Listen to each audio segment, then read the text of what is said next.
جنگ بدر کے حالات اور واقعات اور جنگ بدر کا پس منظر بیان ہوا تھا۔ یاد رکھیں بخاری کی روایت ہے کہ جو صحابہ کرام غزوہ بدر میں شریک ہوئے، نبی کریم صلی اللہ تعالیٰ علیہ وسلم نے ان کو دیگر اصحاب پر بڑا امتیاز عطا فرمایا، اور حضور نے ان کو دیگر اصحاب پر درجہ فضیلت عطا فرمایا۔ تو روایات میں آتا ہے کہ نبی کریم صلی اللہ تعالیٰ علیہ وسلم نے ارشاد فرمایا کہ بے شک اللہ رب العزت اہل بدر سے واقف ہے۔ حضور نے فرمایا کہ اللہ تبارک و تعالیٰ اہل بدر سے واقف ہے، ان کو جانتا ہے، اور اس نے یہ فرما دیا، یعنی اللہ نے یہ فرما دیا کہ اے اہل بدر، اب تم جو عمل چاہو کرو، بلا شبہ تم سب کے لیے جنت واجب ہو چکی۔ تمام بدری صحابہ یہ وہ صحابہ ہیں جن کے لیے اللہ نے جنت کو واجب فرما دیا۔ اچھا، اس حدیث کے اندر جو فرمایا گیا کہ تم جو چاہو عمل کرو، جنت تو تم پہ واجب ہو چکی، تو اس کا مطلب کیا ہے؟ اس کا مطلب یہ ہے کہ اہل بدر کے اللہ رب العزت نے گویا کہ ان کو گناہوں سے محفوظ کر دیا، اب ان سے گناہ ہو ہی نہیں سکتا۔ بھائی جس طرح حضرت عثمان غنی رضی اللہ تعالیٰ عنہ نے غزوہ تبوک کے موقع پر سرکار کی مدد فرمائی اور مال کا ایک بہت بڑا حصہ حضور کو لا کر دیا، تو حضور نے حضرت عثمان کے بارے میں فرمایا تھا کہ عثمان آج سے جو عمل کرو اللہ رب العزت نے تمہاری نجات فرما دی۔ تو اس کا مطلب یہ ہے کہ اللہ نے ان کو گناہوں سے محفوظ کر لیا۔ بھائی اس کی ایک مثال دیتا ہوں، آپ ایک کبوتر لیں اور اس کے پر کاٹ دیں، اور پھر آپ کہیں بھائی جہاں چاہو اڑو، تمہیں آزادی ہے، تو جب کبوتر کے پر ہی کاٹ دیے تو اڑ کے کہاں جائے گا؟ تو اہل بدر یا عثمان غنی رضی اللہ تعالیٰ عنہ، ان کے بارے میں جو حضور کا یہ فرمانا ہے کہ یہ جو عمل کریں ان کی تو نجات ہو چکی، تو مطلب حضور نے ان کے نفس کے پر کاٹ دیے، اب یہ کچھ بھی نہیں کر سکتے، کوئی گناہ نہیں کر سکتے، اللہ نے ان کے نفس کو ایسا سجا دیا، ایسا سنوار دیا۔ تو یہ غزوہ بدر تھا۔ اس کے بعد ابو لہب کی عبرتناک موت، دیکھیں ابو لہب غزوہ بدر کے بعد مرا ہے، اور جب نبی کریم صلی اللہ تعالیٰ علیہ وسلم جب جنگ بدر میں جب فاتح ہوئے اور جب کفار شکست کھا کر، رسوا ہو کر، ذلیل ہو کر جب واپس مکے آئے، تو ابو لہب کو پتہ لگا کہ کفار تو بڑا رسوا ہوئے، بڑا ذلیل ہوئے، تو ابو لہب کو اس کا بڑا صدمہ ہوا، کیونکہ وہ یہ سمجھ رہا تھا کہ کفار کا جو لشکر ہے مسلمانوں کو کچل دے گا۔ اس نے اپنے وہم میں اور اپنے خیالات کے اندر ایک جنت بسا لی تھی کہ آج کفار مسلمانوں کو صفایا کر دیں گے، لیکن اب یہاں تو کایا ہی پلٹ گئی۔ جب یہ لوٹا پھوٹا قافلہ جب بدر سے مسلمانوں کے ہاتھوں سے مار کھا کے، مسلمانوں سے پٹ کر جب یہ مکہ آیا، تو ابو لہب کو پتہ لگا جب اتنے سردار مارے گئے کفار کے، تو یہ بیچارہ صدمے کی تاب نہیں لا سکا۔ اور ہوا یہ کہ عرب کے لوگ جو چیچک کی بیماری سے بہت بچتے تھے، اس کو وہ بیماری لگ گئی جس کو عرب میں کالے دانے کی بیماری کہا جاتا ہے۔ اب اس کا حال سنیں، کہنے لگے کہ اس بیماری میں مرنے والوں کو بہت ہی عرب منحوس سمجھتے تھے، جو چیچک کی بیماری میں مرتا تو اہل عرب اس کو انتہائی منحوس اور نامبارک سمجھتے تھے۔ اس لیے ابو لہب کے سگے بیٹوں نے بھی 3 دن تک اس کی لاش کو ہاتھ نہیں لگایا۔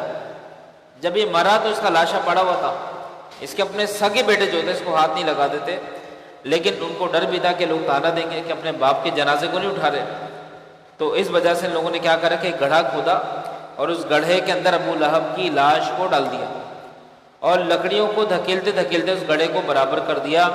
اور بعض مورخین نے یہ بھی لکھا کہ ابو لہب کی لاش کو لوگوں نے گڑھے میں ڈالا اور لوگ دور کھڑے ہو گئے، کیونکہ اتنا تعفن تھا کہ لوگ قریب نہیں جا رہے تھے، تو لوگوں نے بڑے بڑے پتھر اٹھائے اور گڑھے کو پر کرنے کے لیے پھینکنا شروع کر دیا، یعنی لاش پہ لوگوں نے پتھر مارے، اور پھر کیا ہوا کہ اس کا جسم چھپ گیا اور اوپر پتھر آ گئے۔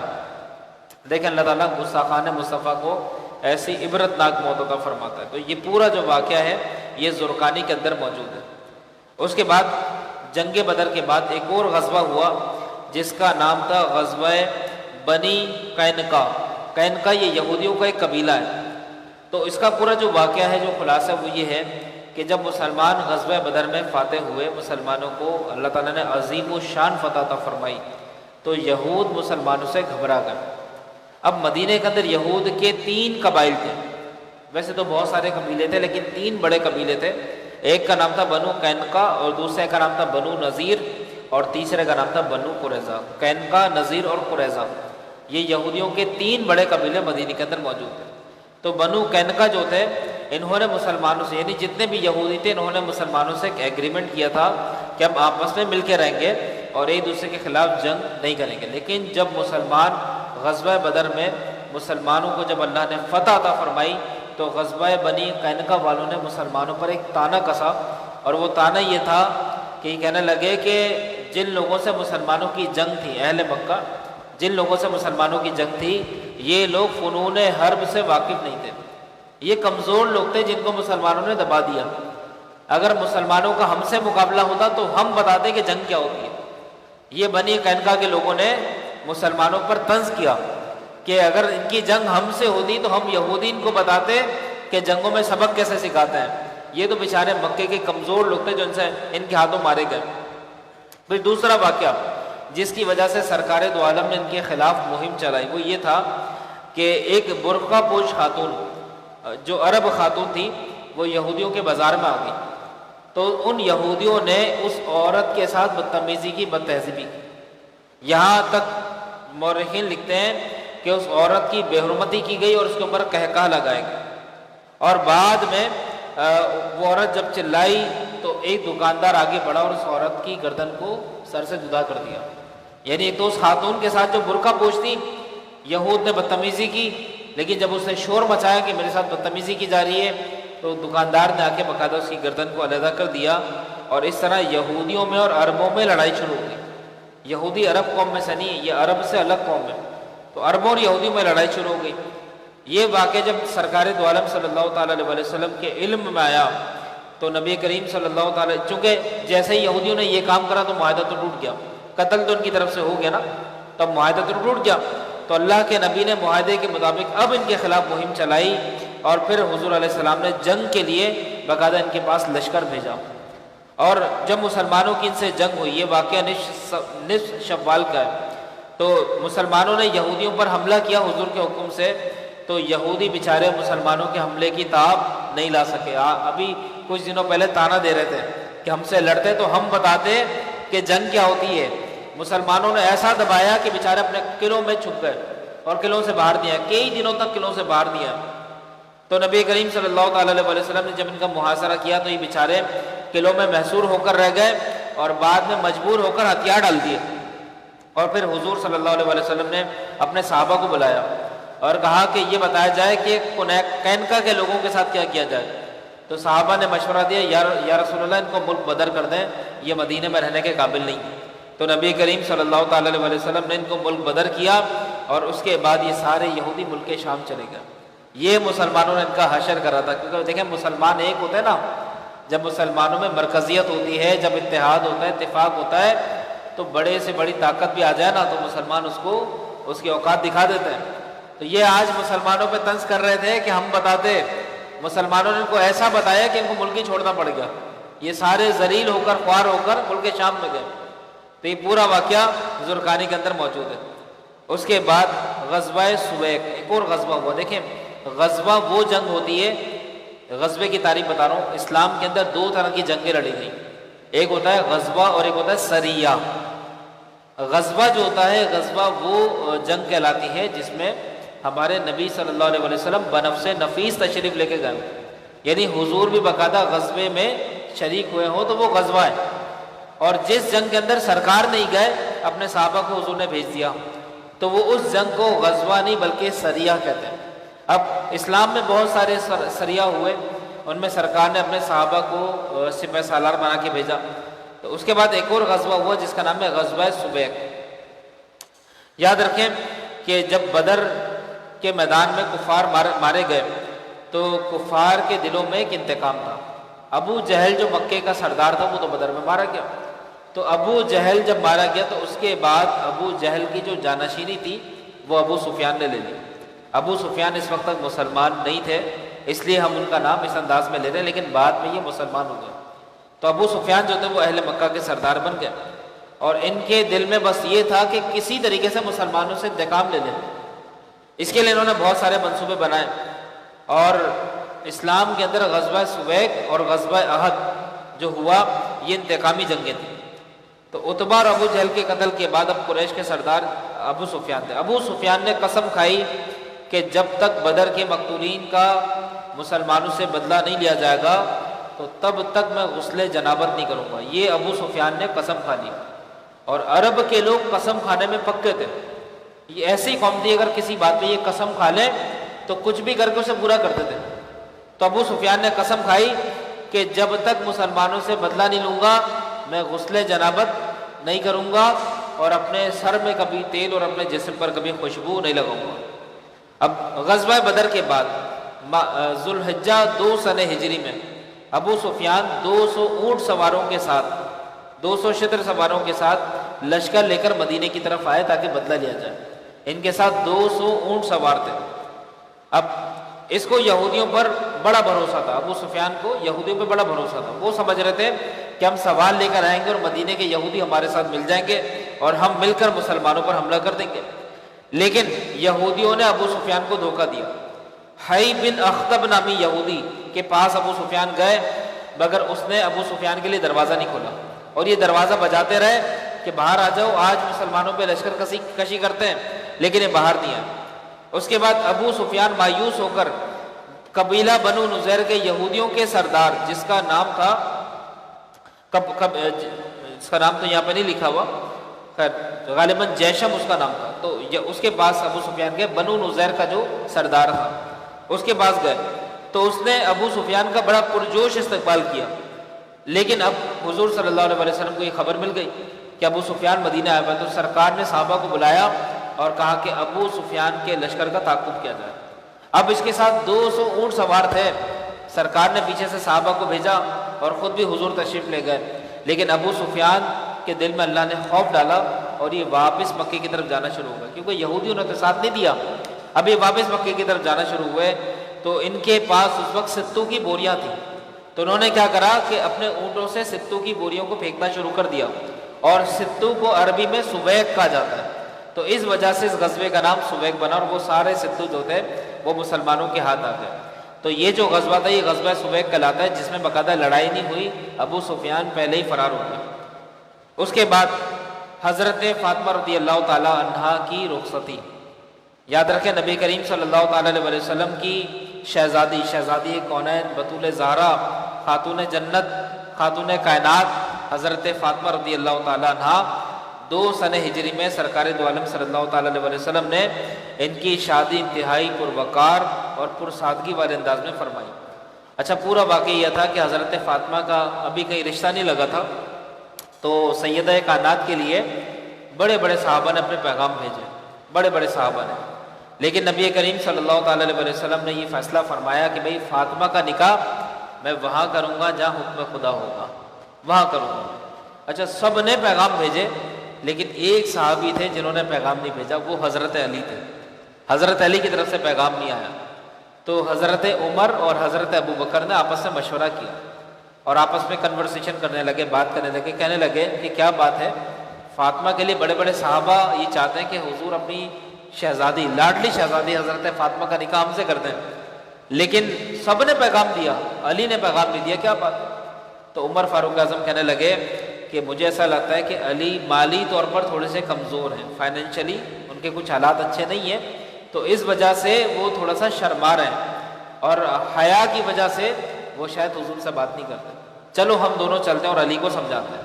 یہ انہوں نے حضرت ابو بکر صدیق نے اور حضرت عمر فاروق اعظم نے ڈیسائیڈ کر لیا، ہم علی کے پاس جاتے ہیں اور اس کو سمجھاتے ہیں کہ بھائی تمہیں کوئی مسئلہ ہے، فائنینشلی کوئی پرابلم ہے، تو ہم سپورٹ کرنے کے لیے تیار ہیں، آپ اپنا پیغام حضرت فاطمہ کے لیے دیں۔ اب جب حضرت علی کے گھر یہ گئے تو پتہ لگا کہ حضرت علی گھر پہ نہیں ہے، بلکہ وہ اپنے کام پر اپنی جاب پہ گئے ہوئے۔ حضرت علی کی جاب کیا تھی؟ ایک باغ میں جاتے اور وہاں پر پودوں کو باقاعدہ پانی دیا کرتے، یہودی کا باغ تھا، تو یہ اس باغ کے اندر پہنچ گئے، وہاں پہ حضرت علی سے ملاقات ہوئی اور حضرت علی سے پوچھا کہ بھئی کیا بات ہے، آپ وہ واحد صحابی ہیں جنہوں نے حضرت فاطمہ کے لیے پیغام نہیں دیا؟ تو حضرت علی نے اپنا مدعا بیان کیا، کہا کہ بات یہ ہے کہ میرے حالات وہ نہیں ہے کہ میں حضور کی شہزادی کو اپنے پاس رکھ سکوں، اتنے مالی حالات نہیں۔ تو صدیق اکبر اور عمر فاروق اعظم نے اس بات کی یقین دہانی کرائی کہ علی آپ پیغام دیں، ہم آپ کے ساتھ کھڑے ہیں۔ اب اندازہ کریں کہ حضرت علی، حضرت ابو بکر اور حضرت عمر حضرت علی کے لیے بےتاب ہیں کہ ان کا رشتہ حضرت فاطمہ سے ہو جائے۔ تو یہ ہے صحابہ کی آپس میں محبت، یہ ہے حضرت ابو بکر کی حضرت علی سے محبت، حضرت عمر کی حضرت علی سے محبت۔ اب حضرت علی نے کوئی جواب نہیں دیا، بلکہ بڑی مشکلوں کے ساتھ حضرت علی کو لوگ منا کر سرکار کی بارگاہ میں لائے۔ تو دیکھا کہ جب سرکار کے پاس آئے تو سرکار پر نزول وحی کے آثار تھے، یعنی اس وقت وحی نازل ہو رہی تھی۔ تو سرکار نے جب نزول وحی ہو چکی، جب سرکار نے اپنی آنکھ مبارک کھولی، حضرت علی کو سامنے پایا تو حضور نے بتا دیا کہ اللہ نے آسمانوں میں فیصلہ کر دیا کہ فاطمہ کا نکاح علی سے کر دیا جائے۔ اس کا مطلب حضرت فاطمہ کا حضرت علی سے جو نکاح ہوا یہ کوئی دنیاوی رشتہ نہیں تھا، بلکہ یہ رشتہ آسمانوں پر طے ہوا تھا۔ حضرت علی اور حضرت فاطمہ کا جو رشتہ تھا یہ آسمانوں پر طے ہوا تھا۔ اب سرکار نے حضرت علی سے پوچھا کہ علی یہ بتاؤ کہ تمہارے پاس اس وقت کیا ہے؟ تو حضرت علی نے فرمایا یا رسول اللہ مالی طور پہ تو میرے پاس کچھ بھی نہیں ہے، بس ایک زرہ ہے۔ تو حضور نے فرمایا وہ زرہ بیچو اور اس سے اپنے ولیمے کا انتظام کرو، اور جو رقم ہے وہ مجھے دو تاکہ فاطمہ کا مہر ادا کیا جائے۔ اب دیکھیں مہر کی امپورٹنس پتہ لگی کہ مہر دینا کتنا ضروری ہے۔ آج کل ہمارے بہت سارے نوجوان ہیں وہ کہتے ہیں کہ مہر دینے کی کیا ضرورت ہے، بس فارمیلٹی کے لیے رکھ دو، کون دے گا، کس کو دینا ہے۔ تو یہاں سرکار حضرت علی سے خود رقم لے رہے ہیں، خود مال لے رہے ہیں تاکہ حضرت فاطمہ کا مہر ادا کیا جائے۔ تو مہر کی اہمیت پتہ لگی۔ اس کے بعد حضرت علی رضی اللہ تعالیٰ عنہ وہ زرہ لے کر جب بیچنے کے لیے گئے تو بازار میں جا رہے تھے، راستے میں حضرت عثمان مل گئے۔ کہا علی کہاں جا رہے ہو؟ حضرت عثمان کو پوری رودات بتا دی کہ بھئی میرا یہ معاملہ ہوا اور اب میں زرہ بیچوں گا تاکہ میرے ولیمے کا انتظام ہو جائے۔ تو حضرت عثمان نے فرمایا کہ گھبراتے کیوں ہو، زرہ مجھے دے دو، میں خرید لیتا ہوں۔ اب آپ اندازہ کریں کہ عثمان غنی کی حکمت کیا تھی۔ حضرت علی سے کہنے لگے زرہ مجھے دے دو۔ اب حضرت علی نے زرہ دی، زرہ کی 3 گنا زیادہ قیمت حضرت علی کو دے دی۔ حضرت عثمان نے جس قیمت پر زرہ بکنی تھی اس سے 3 گنا بڑھا کے قیمت حضرت علی کو دے دی، اور پھر وہی زرہ تحفتاً حضرت علی کو دے دی۔ یعنی پہلے وہ زرہ اس کی قیمت دی، وہ زرہ حضرت عثمان کی ملکیت میں آ گئی۔ اس کے بعد وہی چیز ہبہ کر دی حضرت علی کو، کہا کہ علی جاؤ اور اپنے ولیمے کی تیاری کرو۔ اب جب یہ بات سرکار کو پتہ لگی، جب حضرت علی نے اچھا دیکھیں حضرت علی نے چھپایا نہیں بلکہ حضور کو آ کے سب بتا دیا کہ یا رسول اللہ عثمان نے میرے ساتھ ایسا ایسا کیا۔ تو سرکار اتنا خوش ہوئے کہ اسی وقت حضور نے دستے دعا بلند کر دیے اور عثمان غنی کے لیے دعا فرمائی۔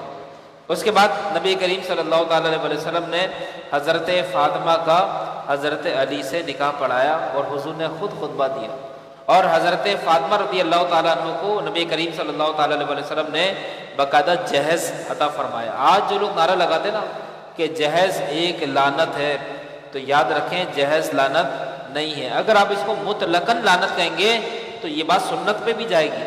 ہمارے نبی نے بھی تو جہیز دیا حضرت فاطمہ کو۔ ہاں کون سا جہیز لعنت ہے یہ سن لیں، وہ جہیز لعنت ہے کہ جو خود ڈیمانڈ کر کے مانگا جائے، کہ اگر لڑکا لڑکی والوں سے ڈیمانڈ کرے مجھے جہیز میں یہ بھی دو، یہ بھی دو، یہ بھی دو، اور وہ جانتا ہے لڑکی کے باپ کی مالی حالت اتنی مضبوط نہیں ہے، وہ بیچارہ کسی کا مقروض ہو کے کسی سے پیسہ لے کر ادھار لے کر پھر جہیز دے گا، تو ایسی صورت میں اگر جہیز کا مطالبہ کر رہا ہے تو یہ جہیز لعنت ہے۔ لیکن جہاں لڑکی والے اپنی خوشی کے ساتھ اپنے دائرۂ آمدنی میں رہتے ہوئے اپنی خوشی سے اپنی بچی کو جو دے رہے ہیں تو وہ جہیز دینا ہمارے نبی کی سنت ہے، اس کو لعنت کہنا گویا کہ سنت کو لعنت کہنا معاذ اللہ۔ تو مطلقاً یہ نعرہ لگانا کہ جہیز دینا لعنت ہے وہ بالکل غلط ہے۔ ہاں اس معنی میں اس کو معمول کر دیں کہ جہاں آپ کو پتہ ہے مالی حالات اچھے نہیں، پھر وہاں آپ رقم مانگ رہے ہیں، پھر وہاں آپ جہیز کی ڈیمانڈ کر رہے ہیں، پوری لسٹ لڑکی والوں کو تھما دیں کہ بھائی مجھے یہ چیزیں چاہیے تو نکاح کروں گا، تو ایسی صورت میں واقعی جہیز ایک لعنت ہے۔ لیکن ہمارے نبی صلی اللہ علیہ وسلم نے حضرت فاطمہ کو جہیز دیا۔ اب جہیز کیا تھا ذرا یہ بھی سماعت فرما لیں۔ سرکار نے ایک چکی حضرت فاطمہ کو دی، آٹا گندم پیسنے کے لیے ایک چکی حضرت فاطمہ کو دی، ایک کمبل دیا، ایک پلنگ دیا، اور اس کے علاوہ کھجوروں کی چھال سے بنا ہوا ایک تکیہ حضرت فاطمہ کو دی، حضرت فاطمہ اور حضرت علی کو۔ اس کے علاوہ کچھ برتن تھے جو سرکار نے اپنی شہزادی کو عطا فرمائے۔ تو ایک گھر کے اندر جو ضروریات کا سامان ہوتا ہے سرکار نے وہ سب حضرت فاطمہ کو دیا۔ جو بھی ایک کمرے کے لیے، گھر کے لیے جو بیسک نیڈس ہوتی ہیں سرکار نے وہ سب دیا۔ تو اس کا مطلب بیٹی کو رخصت کرتے ہوئے اس کی ضروریات کی چیزیں اگر بطور جہیز دی جائیں تو یہ انتہائی مبارک اور انتہائی اچھا عمل ہے۔ اس کو برا کہنا یا اس کو لعنت بتانا یہ کسی بھی طریقے سے درست نہیں۔ اس کے بعد جب حضرت علی رضی اللہ تعالیٰ عنہ کا نکاح حضرت فاطمہ سے ہو گیا، پھر ایک بات اور ہے، دیکھیں اس نکاح کے اندر صحابہ کے جذبات ہی کچھ اور تھے۔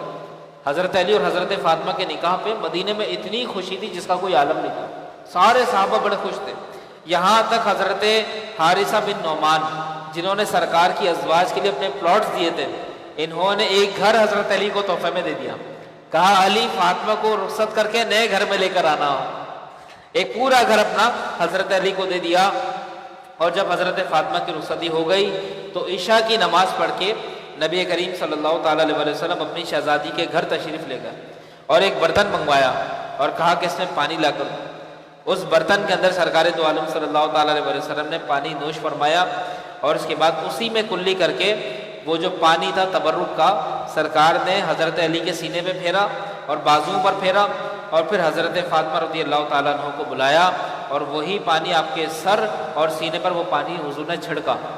اس طریقے سے نبی کریم صلی اللہ علیہ وسلم نے پھر حضرت فاطمہ کو دعا دی اور فرمایا کہ فاطمہ اور ان کی اولاد کو یا اللہ میں تیری پناہ میں دیتا ہوں کہ یہ سب شیطان کے شر سے محفوظ رہیں۔ یہ پورا واقعہ زرقانی کے اندر موجود ہے۔ تو یہ حضرت علی اور حضرت فاطمہ کے نکاح کا پورا واقعہ۔ اب اس کے بعد اسی سال، جس سال حضرت علی کا اور حضرت فاطمہ کا نکاح ہوا، اسی سال بہت ساری تبدیلیاں آئیں۔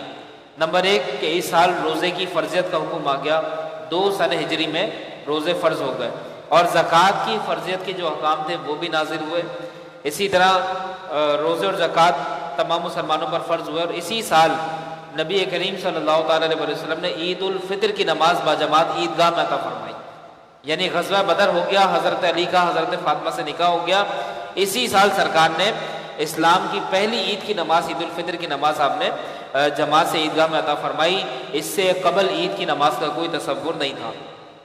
اسی سال صدقہ فطر ادا کرنے کا حکم نازل ہوا اور اسی سال 10 ذو الحجہ کو نبی کریم صلی اللہ تعالیٰ علیہ وسلم نے بقرعید کی بھی نماز عطا فرمائی، یعنی عید الفطر اور عید الاضحیٰ ان کی نماز ایک ہی سال ہوئی ہے، الگ الگ فرض نہیں ہوئی۔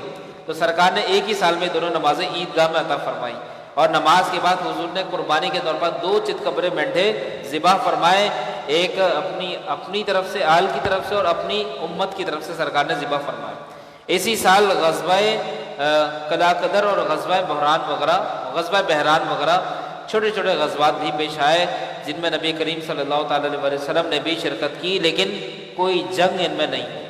تو دوستوں آج یہ چند واقعات میں نے آپ کے سامنے بیان کیے ہیں، کل انشاءاللہ غزوہ احد کا پورا واقعہ بیان ہوگا، جنگ احد کیوں ہوئی تھی اور اس میں کیا پس منظر تھا، انشاءاللہ وہ کل بیان ہوگا۔ اللہ تعالیٰ سے دعا ہے کہ اللہ تعالیٰ ہمیں نبی کریم صلی اللہ علیہ وسلم کی سیرت پر عمل کی توفیق عطا فرمائے۔ بسم اللہ الرحمن الرحیم۔